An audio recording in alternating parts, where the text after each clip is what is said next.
Da sunan Allah mai rahama mai jin ƙai, tsira da amincin Allah su tabbata ga fiyayyen halitta Muhammadan sallallahu alaihi wasallam. Assalamu alaikum wa rahmatullah. ‘Yan uwa masu daraja, dangi masu albarka, ina farin ciki da wannan rana ta harshen Hausa na duniya,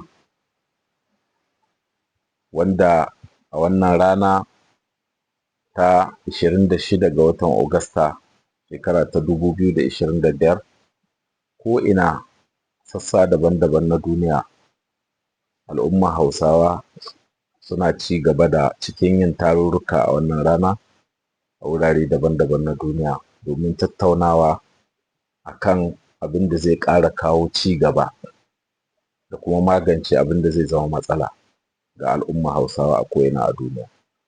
To alhamdulillahi, kamar yadda kuka sani, Hausa bata tsaya ga harshe kaɗai ba.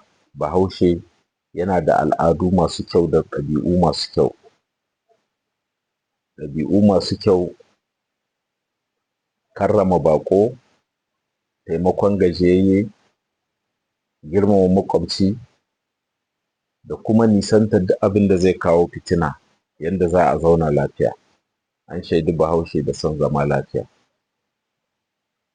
To don haka ina kira ga al'umman Hausawa mu ƙara riƙe wannan ɗabi'u namu masu kyau, musamman na abin da zai kawo zama lafiya. Kamar yadda kuka sani, zama lafiya shine tushe na ci gaba. Kuma ina godiya ta musamman da jinjina ga malamai waɗanda suke karantarwa da harshen Hausa, da masu watsa labarai da harshen Hausa, da kuma marubuta littattafai da harshen Hausa. Ina ƙara jinjina musu da roƙa musu Allah kuma ya taimake su.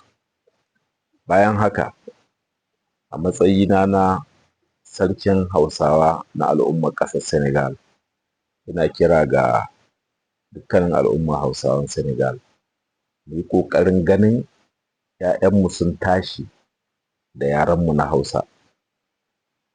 Kowane mutum a gidan shi ya yi ƙoƙarin ganin ‘ya'yan shi sun iya yaren shi da kyau, tunda muna ma Allah subhanahu wa ta'ala dubun godiya. Kamar yadda kuka sani, yarenmu na Hausa yana cikin manyan yaruka na duniya waɗanda suke gaba-gaba. Kenan mu yi ƙoƙari ‘ya'yanmu idan sun tashi da ainihin yarenmu, wanda zai taimaka mana wajen ci gaban ilimominmu, da ci gaban addini, da ci gaban kuma zamani. Alhamdulillahi rabbil alamin. Allah ya saka ma kowa da alkhairi.